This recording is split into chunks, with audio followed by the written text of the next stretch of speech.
Yo, what is up, everyone on YouTube who is watching this?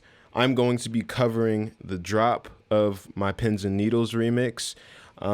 It's actually pretty simple. It looks a little complicated. There's a different story with this song, just because I rendered everything out to stems. Usually I have all the plugins and stuff, but it was just easier to mess with this song specifically with stems, so I just stemmed it out when I did it. So yeah, if I can, I'll show you guys what synthesizers I used, if I could find them. But yeah, so let's just get into it, and I'll just show you guys the layers and what makes this drop up. So let's go. All right, so first sound we have is this.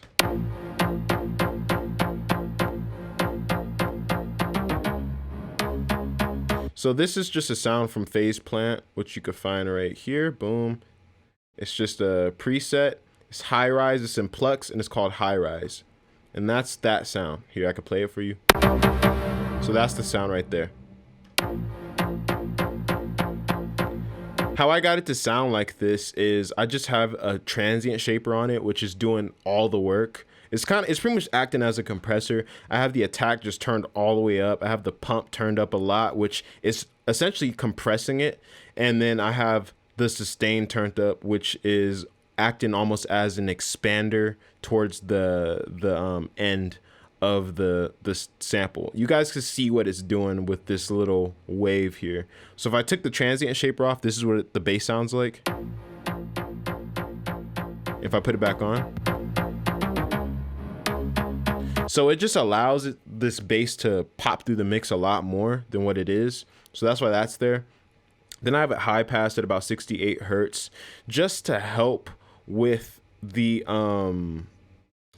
sub, just make room for that sub bass. And then I have it being boosted in the mids at about 1300 hertz.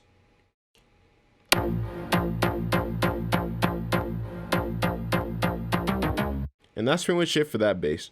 So let's keep moving. All right, we have the sidechain signal, which is literally just a ghost kick, and this is just sidechaining everything in here that's a synthesizer. So if I just turned this bass on with the sidechain, you guys can hear what it's doing.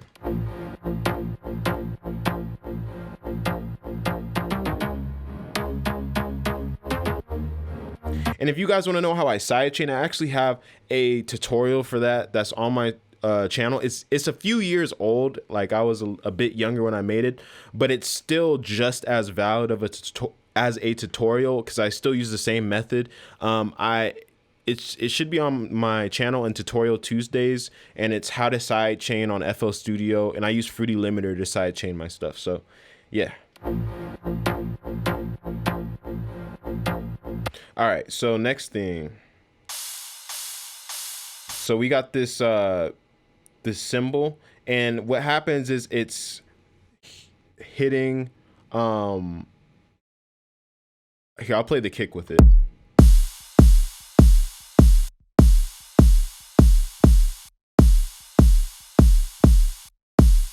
So it's pretty much just following what the kick is doing, and then it has like these little cuts in it just to make room for the little fills that happen. So I'm not gonna go over the processing for this because it's literally just probably a high pass filter, and that's about it. So let's go to the next sound.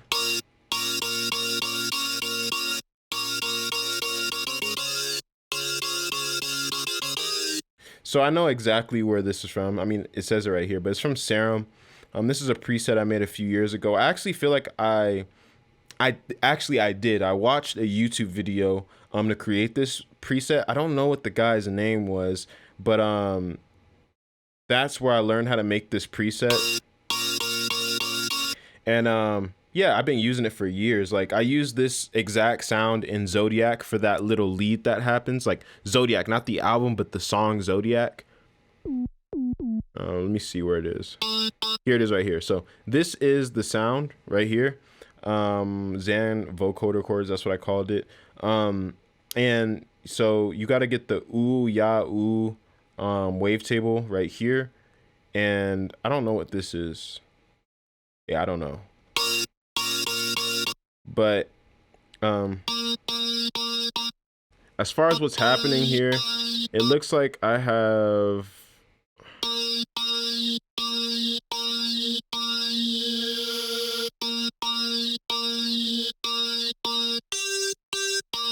Actually, I think I made this one from scratch. Now that I'm thinking about it, because this one sounds different from the other one, that the other preset that I made. So this one seems like it's made from scratch, actually.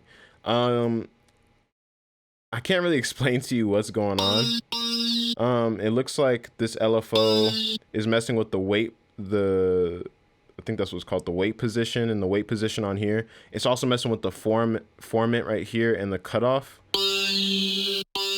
which is what's making it sound like it's moving. And I have the filter on formant 1. So this right here, this LFO is doing a lot of the work. And then I have this noise filter on, got LFO 2. It's messing with the detune. That's interesting.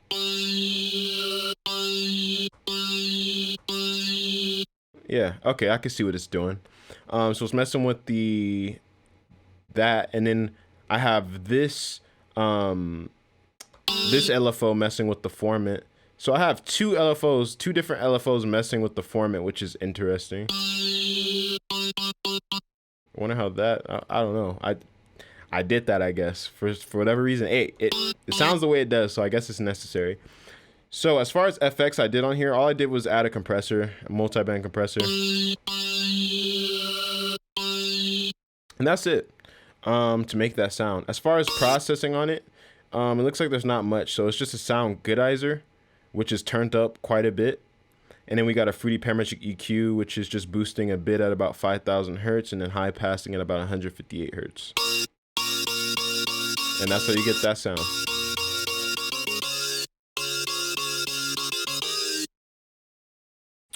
Boom. All right, so let's go to the next sound. So this is a whole different, I said whole different. This is I believe I got this from like a Justice pack that I found on Reddit. Like, because sometimes they have like really cool little mini sample packs on Reddit where it'll be like 10 samples that people have made. And sometimes I'll go on there occasionally and see if I can just find something cool. And I found this pack that had like these Justice type of sounds in there, which just sounds so good. And I just did a little bit of layering here. So let's see, we have this snare. Okay, actually this. Okay, it looks like it's just one snare, actually. I just have reverb on it. So we've got this one snare. It has compression on it. It's being compressed a lot. It has a, let's see, 5.5 to 1 ratio. The threshold's at -14. And then we have it going through virtual mix rack. And, oh yeah, it's being saturated a lot. Because I have it on the push. I have it being pushed and it's going through the preamp. So it's adding a lot of harmonics. It's being compressed through here, some parallel compression. It's got a 30% mix on it. Then I'm boosting the thickness and adding some shimmer on top. And then I also got this air right here, which is just adding some more high end on top, which is just making it sound really nice and crispy. And crispy, I mean, crispy I feel like means high end. I mean, that's why I'm saying crispy. So that's how I'm getting that sound. And then I got a parametric EQ, which is just high passing this. Taking some of these bass frequencies away at about 170 hertz. And then taking some other higher mid frequencies away at 3,500 hertz. And boosting some higher frequencies. So if I took all of these off, all these effects, this is what the snare sounds like. Let me take this verb off. So that's what it sounds like. But if I put all the effects back on, it sounds like this. Boom. So as far as the reverb I'm using Valhalla Room. I'm not going to click on it because it's been crashing my computer. I think because I updated to Big Sur. And I have a parametric EQ on the reverb, which is just high passing it. So that way it's not too muddy. And that's it. Then I have everything, all the drums being routed to this drums bus, which has a compressor on it, which isn't really compressing much.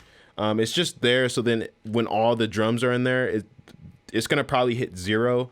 So it's just compressing everything. Anything below it's compressing at -6 dB. So once it goes over that, it starts compressing. Then I have a virtual mix rack again. We have parallel compression going on twice. We have this one right here, which is at 73%, and then we got this one, which is at 18%. And it looks like I used a preset called Drum Bus Tight right here. And on this one, I just messed with the settings until I got something I liked. And then I added this air preset here. I mean, not preset, but this air plugin, I guess you would call it. And I just turned this down a little bit so that way it would be, because it had too much high end for me. So I just turned it down a little bit. And that's pretty much it. So let's go to the next sound. So this is the sound that really makes this drop. This drop is this little bass. So as far as how I made this bass, I just literally got a compressor. Actually, let me show you what it sounds like without anything. So I think this was just a sample I got off a splice or something. It looks like it was like a fill, like a guitar fill. And I think I must have just like cut a piece out from what it looks like. I just cut a piece from Edison and then I rendered it out. And then what I did was I compressed it with this compressor. It's got a pretty high ratio at about 8.7 to 1. And the threshold is super high. I don't know what you would call that, high or low, but I guess I'll say high just because it's compressing it a lot. Super high. Or I guess super low because, I mean, it's low. It's a low threshold. So that's just really compressing it a lot. And then we got a chorus here. I don't know exactly what I was doing with this. I probably just messed with it until I got some I liked. Or I just threw it on and it sounded good instantly. So I don't know. Then I took a distortion unit, turned the drive up. Dynamics, turned it up just a little bit and put it on the saturation setting. Then I took this Puig Tech EQ and I boosted at about 3000 hertz. What is this, 3 dB? And then I boosted at 700 hertz, 6.5 dB or so. And that it's very subtle differences, but subtle differences are like the best. So if I take this EQ off, it sounds like this. If I put it back on, it sounds like this. Let me just do it back and forth.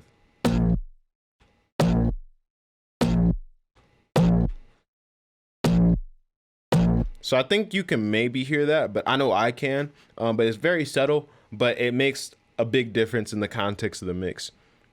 So then we have this EQ, which is just here for automation purposes. And then I got this EQ, which is just boosting a little bit more at 3100 hertz. That's a nice place to boost, I find. I feel like that's like a point of like, it's like that sweet spot of like the mids transitioning into the high end.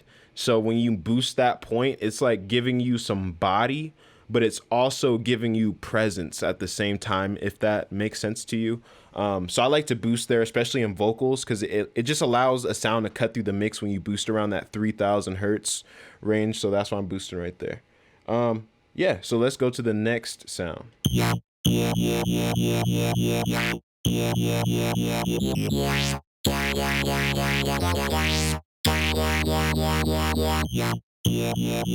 So how I did this is I made this in Reactor.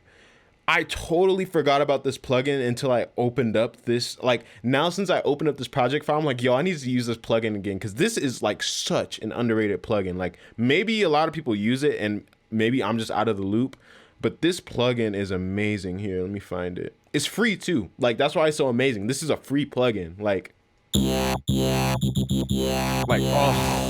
listen to that. Oh, that sounds so good. So this comes from Native Instruments. And it's so simple. Look how simple this is. This is the whole synthesizer. And you just have all these different, modules you can go into and just mess with it. And it's just amazing. Like I love this plugin. It's really, really great. So highly recommend it. So that's how that was made. As far as how it's processed, it looks like it's not like a whole lot. So I have a disperser here. which disperser is really dope. I love this plugin. It like adds this like, I heard someone say glassy sound, and that's actually really what it sounds like. It's like this glassy, glossy, like almost how vocodex kind of messes with things. Disperser has that same effect. If I take disperser off, it sounds like this. If I put it back on,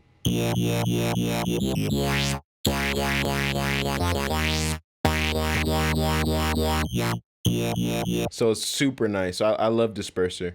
So I have that. Then I have it running through a compressor. It's being compressed a lot, but the ratio is lower, which is great. So it's a 2-to-1 ratio. So the threshold's super low, but it's a 2-to-1 ratio. So it's not as aggressive as it could be. Still very aggressive. And I just kept the attack and release where it was. I just didn't care. And it sounds really good. So next thing we have is a Camel Crusher, and it's just running through the British clean setting. And then we have a Fruity Parametric EQ, which is just high passing this and then boosting at about 2,700 hertz. So if I were to take all these effects off, it sounds like this.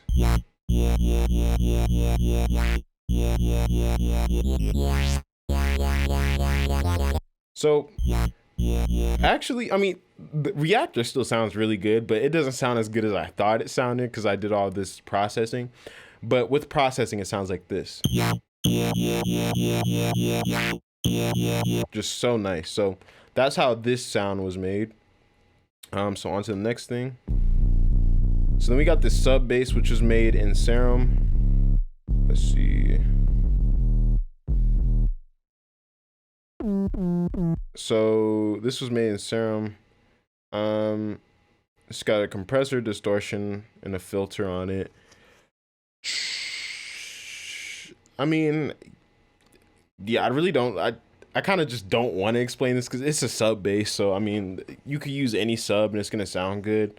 But I just made mine a type of way. So as far as the processing, which really is the most important part, I just did a Fruity Stereo Enhancer, which I'm just making this mono, because I think it had like some kind of stereo thing going on, so I just made it strictly mono. Then I added this low air plugin, which is just the secret sauce to making things fat. If I take it off, it sounds like this.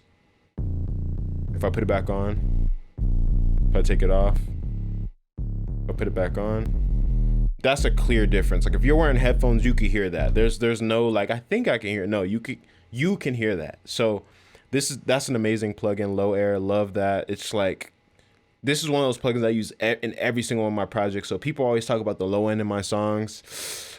I'm kind of giving away a secret right now, but hey man, for me giving away this secret, little side note, make sure to go sub to my Patreon, man. You know, I'm putting in a lot of effort trying to give you this amazing content. I'll appreciate it if you can, donate $8 and you can get more content. It's not like I'm asking you this with like no kind of offer. I'm giving you some great tutorials, some great knowledge, some great insight. So if you go to Patreon, you can learn even more, because you guys see I'm giving you guys stuff on YouTube, so you can only imagine what you're learning on Patreon. But yeah, that was just a little sidetrack. Had to do a little shameless self promo. You feel me? Okay, so next thing we have is this Faturator, which is just adding that distorted, nice sound to it. It's got a little bit of fuzz, quite a bit of well, not quite a bit, but like a little bit of drive, and 100% mix. So if I took the Faturator off, it sounds like this. If I put it back on, that's what's making it sound like that. And yeah. Then we have a distortion unit, which is just helping improve the Faturator distortion that's happening. So yeah, it's not doing too much, just because you can see it's only at 15% mix, so it's not doing a whole lot. Then we have this EQ, which is just here for automation purposes. All right, on to the next sound. So actually, I can't show you guys this sound because it looks like I don't have Tyrell loaded up. I guess I deleted it for CPU reasons or something. It's actually a free plugin, so check it out. I really love this plugin, Tyrell N6. It's one of those like things that I know a lot of people don't use, so when I use it, I'm like, ah, bro, nobody's gonna have the sounds that I got. So as far as how I process this, I think I use virtual mix rack and stuff, but maybe I didn't because it's not loaded. So I'm just gonna assume that I didn't. So we just have a Fruity Parametric EQ, which is just high passing this at 171 hertz, and then boosting at 5,400, and then it's being routed over here to this bus that has I don't know what else it has. It has some other sounds in here. Don't know exactly which ones they are, but it's just got a Camel Crusher on it, and on the British Clean preset, which everybody knows is like the preset that works on pretty much any sound that you throw at it. And then we got Fruity Parametric EQ, which is for automation purposes, and a Carve EQ, which, you know, I can't even explain to you what I'm doing here. I never use this plugin. Like literally I probably use it in this one project, maybe like 2 projects, but that's it. It probably is a good EQ, but I just stick to just using Fruity Parametric EQ because I've been using that for years now. So and that's it for that sound.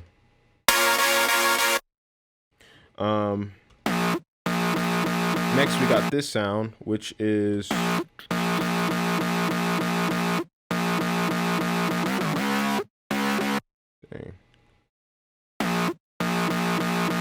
oh, I don't know. I'm looking for the plugin. I'm sorry about that. I know where it is. All right. That's not it. Actually, no, I don't think that's it. Okay, this is it right here. So the preset is Blast Furnace Bass. It's in Bass Hard Blast Furnace Bass. And in order to get it to sound like this, if I took all the effects off, it sounds like this. Actually, let me take the effects off, but keep the volume boost that I did on it. So that's what it sounds like without the effects. If I put the saturator and distortion on. So, as you can see, this is being distorted a lot. So the drive is up quite a bit, fuzz is up, and color, and that's just adding a lot of harmonics. Then I got this distortion on here on the saturate funk or saturation type, and then the drive is turned up about halfway, and the dynamics is turned up a little bit over halfway, and that's pretty much it.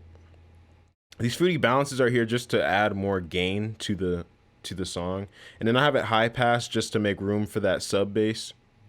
But yeah, all right. So next we got this kick. So I don't know what kick this is, but as far as the processing on it, really it's being processed by this drum bus.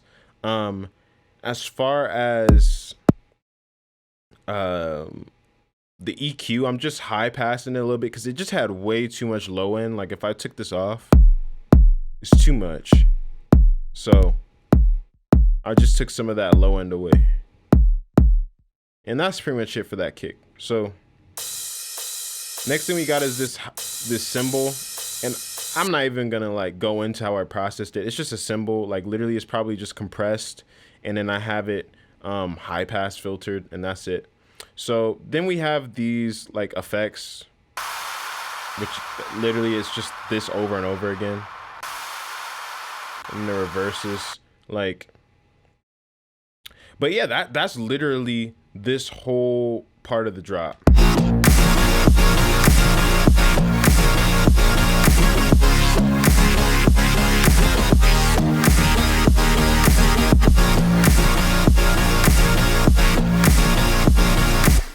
Now, what I didn't show you guys is, so what's happening right here with this balance, this fruity balance, is I'm automating the reverb. So every time this stops, it automates the reverb. So let me just play.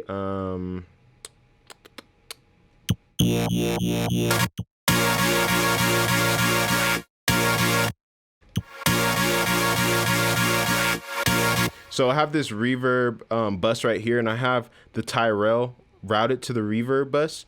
And what I have is Valhalla Room, and then under I have Fruity Balance. So basically what's happening is the reverb is being activated, but the Fruity Balance is usually at 0. But what happens is that I automate it in between when nothing is playing, then I turn it all the way up. So that way it adds like this cool reverb swell in between everything.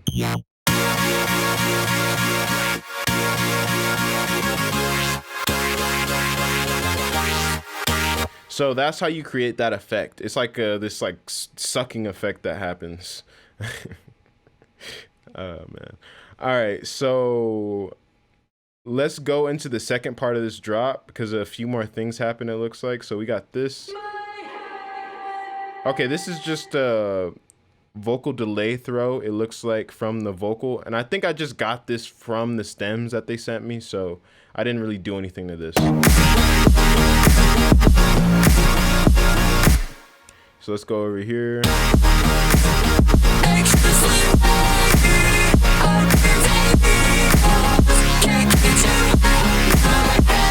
Oh man, okay, my computer is starting to give up on me. But I mean, I pretty much covered this whole drop, so it doesn't matter anyway. So literally all I did was just add the vocals in here, and everything else is the same. But that is how this drop was created. It's actually very simple. It took me a while to explain everything, but after explaining everything, when you look at it and you understand what's going on, it's really not that complicated. It's not hard to get a really good sound. So yeah, only thing that really happens in here besides what I've already shown is that there's like this sub drop that happens right here. Everything cuts out and then there's a sub drop, then a reverb clap, and then it goes into the next section. So that is it for the drop for pins and needles. So, you know, thank you for watching this video. Please like, comment, and subscribe. I would really appreciate if you could please go support my Patreon, man. You know, it's hard to make a living as an artist nowadays. And, you know, just donating $8 a month would really help me. And like I said, I'm not asking you to do this without giving you anything. I plan to give you just amazing, not plan, but I am giving you amazing walkthroughs. You can watch this whole thing and know how I did this whole song and many other songs, because there are going to be certain drops that I don't post on YouTube just to make sure that the people at Patreon are happy that they are getting content that they can't get anywhere else except Patreon. So thank you for watching this. I hope you have a nice day or night, whatever time it is, wherever you are. Peace. Hey, I hope you enjoyed that tutorial / walkthrough. If you would like to see way more in-depth content where I talk about pretty much all my most popular songs and some secret tips and tricks that allow me to make the music that I make sure to please go check out my Patreon. I have several different tiers where you can even have a private lesson with me. It could be a 30-minute lesson or a 60-minute lesson, depending on the tier that you get. All the tiers include having one question answered. So make sure to go check that out if you would like more in-depth tutorials / walkthroughs. I would really appreciate that. So make sure to go check out the Patreon. Hope you have a nice day or night or whatever time it is, wherever you are. Peace.